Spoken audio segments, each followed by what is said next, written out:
What is up, my Shadowverse soldiers, and welcome back to another Shadowverse Evolve video. So I want to go ahead and update everyone that I didn't do the Market Watch video yesterday, but I will be doing it next week because that is our last week of set 5, and we might as well just go out with set 5 with a bang and figure out what the last bits of prices are for that week. But without further ado, let's go ahead and figure out what the Havencraft Reveals have for us in set 6. Alright, so the first card we have is Barrage Brawler. Into 1 cost 0/1, you can evolve it by discarding a card from your hand to evolve it, and at the start of your end phase, if you have 2 or more remaining play points, you choose an enemy leader and deal 1 damage to it.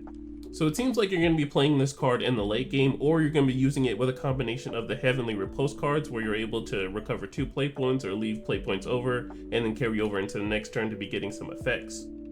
Alright, and we have our Brawler evolve, so she turns into a 1/2, and at the start of your end phase, if you still have 2 play points remaining at the end of your turn, you still deal 1 damage to a leader, and then on evolve, you recover 2 play points. So it seems from instantly evolving her, you can get the 2 play points recovery to deal 1 damage to your opponent's leader. Alrighty, next up we have Boost Kicker, so it's a 2 cost 2/2, and at the start of your end phase, you recover 1 play point, but when it comes into play, you can spend X play points, deal X damage to all followers on the enemy field. A very interesting ability to think of, because if you're in the late game and you don't have your Themis Decree, or if you don't have any other card that might be clearing the board, you can also use Boost Kicker to just deal X damage to all the followers on the field and have a pretty good board wipe. Alright, next up we have Feather Sanctuary, so it's a 5 cost amulet. When it comes into play, you put a Holy Falcon onto the field. You can also activate by engaging this card and putting an amulet into the field to the graveyard, and then you put a Holy Falcon onto your field. Well, it seems like in every set that spawns out a Holy Falcon from an amulet, we're getting closer to like a Feather / Holy Falcon spam deck, and I think this paired up with the Holy Tiger, or the Holy Sentinel, I think that's the name of the card, that whenever you remove an amulet off the field to get a Holy Tiger, so you can start making decks around Holy Falcons and Holy Tigers.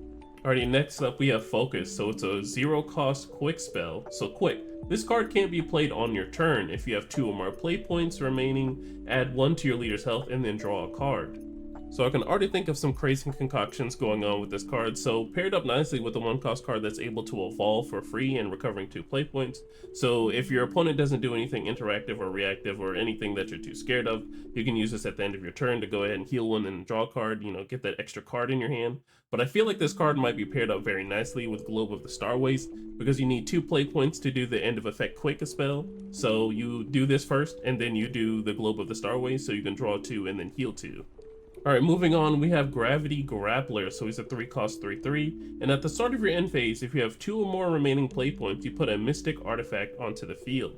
So noticing the pattern here that we're going to need 2 play points at the end of all of our plays to get the most effect out of all of these cards, it seems that if you play the Mystic Artifact, if you don't remember what it is, it's a 2/3 with Ward and you're able to draw a card on Fanfare, but it seems like most of these cards are going to get the most of their benefits if you have extra play points at the end of your turn.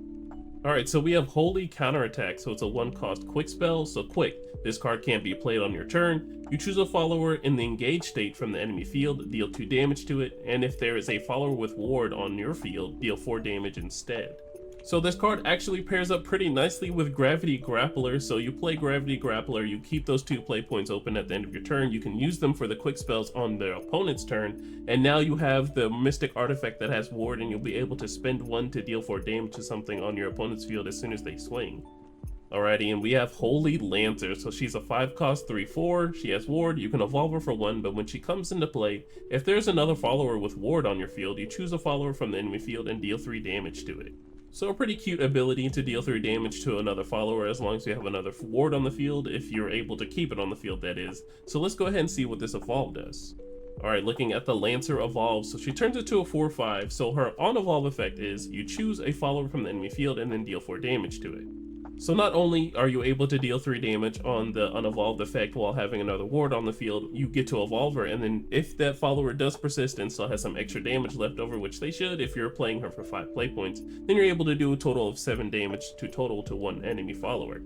Alrighty, and we have our first legendary, we have Karula Arts Master, so it's a 3 cost 3/3, you can evolve him for 1, and at the start of your end phase, if you have 2 or more remaining play points, deal 2 damage to all enemy leaders.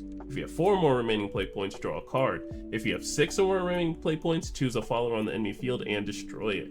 Alright, so it seems like as longer as the game goes, which you should be going for a long time if you're playing Haven, unless you're playing Storm, shout out to my Storm players. But if you're playing, the natural Haven build and you're just prolonging the game, You're going to play Cruel Arts into the late of the game. You're going to get all these effects. Hopefully you're able to do all of them, but the word if kind of really just makes it a little iffy for me. So let me know in the comments below if you're able to do all of these. In my mind, I want them to be all of them, but it's like, hey, you know, it checks, hey, if you have 2 play points, then you do this, or if you have 4, then you do this, or if you have 6, or, you know, if I have 6 play points, I'm able to do all of them. So let me know down in the comments below if I need to be corrected on that. Alright, and we have the Arts Master evolves, so he turns into a 4/4, and at the start of your end phase you recover 2 play points. Then if you have 2 or more remaining play points, deal 2 damage to all enemy leaders. If you have 4 or more remaining play points, draw a card, and then if you have 6 or more remaining play points, choose a follower on the enemy field and destroy it.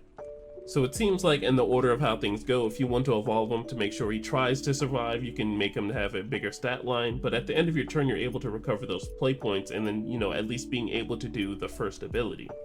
Alright, next up we have another spell card. We have Manifest Devotion. So it's a 5-cost spell. You look at the top 7 cards from your deck. From among them, you may put up to 1 amulet from each that originally cost 5 or lower and 3 or lower onto the field, and put the rest of the bottom of your deck in any order.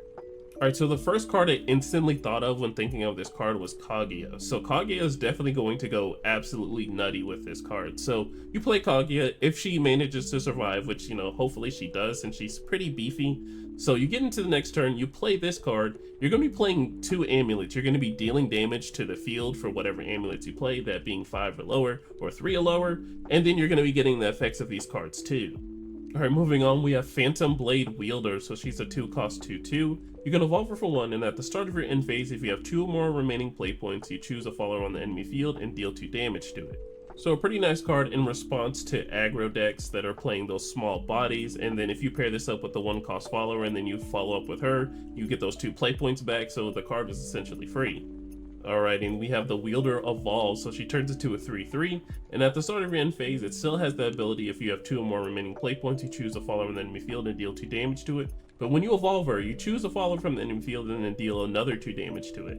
So a pretty nice ability of dealing 2 damage to a follower while evolving it, and then you can swing into a follower, and then at the end of the turn, if this follower also survives, you're going to be dealing another 2 damage to another follower. A pretty good aggro answer.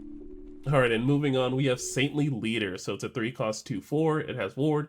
You can activate by engaging this card and banishing 3 followers with Ward from your graveyard. You can choose a follower from the enemy field and then banish it. So what would a Haven deck be without some sort of banishing? So it looks like if you have a lot of Ward followers in your cemetery, which you should if you're, you know, prolonging the game as a Havencraft player. So use the engage ability to activate and banish a follower so you can get rid of those last words effect from your opponent's field, and then you already have an engaged ward that you can use. Alright, and we have Wilbert Grand Knight. So he's a 5-cost 4/5. He has Ward, and whenever your followers with Ward leaves the field into the graveyard, deal 1 damage to all enemy leaders.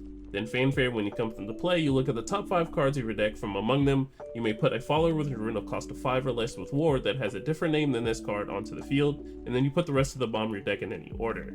So it looks like this is the follower that's going to be bringing all the Ward followers together. So not only do you get to spend 5 and then look at top 5 for another Ward follower and put it onto the field, but if you remove any of the Ward followers from non-banishing effects, they're going to go to the graveyard and you're going to be dealing 1 damage to all enemy leaders. Now, I would like to note that this is actually a pretty interesting concept to have in Glory Finder. Alright, and we have Winged Staff Priestess. So she's a 2-cost 2/2. She also has wards, and the last words effect, you search for a Winged Staff Priestess from your deck and put it to your hand. So it looks like this is the card you're going to be using in the draft format of Shadowverse Evolve. So after she dies, you're going to get another one and put it to your hand, and then you can keep doing this ability, so on and so forth, for as many amount of copies you have in your deck. Alrighty, and then lastly, we have our Karula Evolved for our alternate art for the Havencraft set. So he looks pretty cool, cybernetic, just like the Swordcraft Realmia, if you're trying to look into that, you know, having some cool little cybernetic things. So good luck to anyone who's going to try and pull this, or good luck to anyone who's going to go ahead and outright buy it. Alright, so I want to go ahead and close off by saying Havencraft didn't have anything too crazy. It seems like with the Karula Master art stuff, it seems like it's going to go pretty nicely with the Heavenly Repost, since you're going to have the 2 play points at the end of your turn to be using it for either spell cards and stuff like that. I think that might be pretty cool. If you want to add in the new stuff, it sounds a little clunky going into my mind, but if you can make it work, I would say, you know, try it out. It doesn't hurt to see if you can make them work.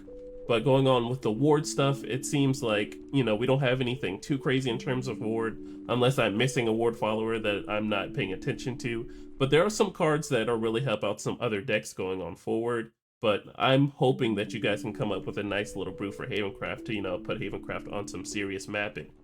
But alrighty guys, that is the end of the video. Thank you so much for watching. It means a lot to me that you guys are watching my content.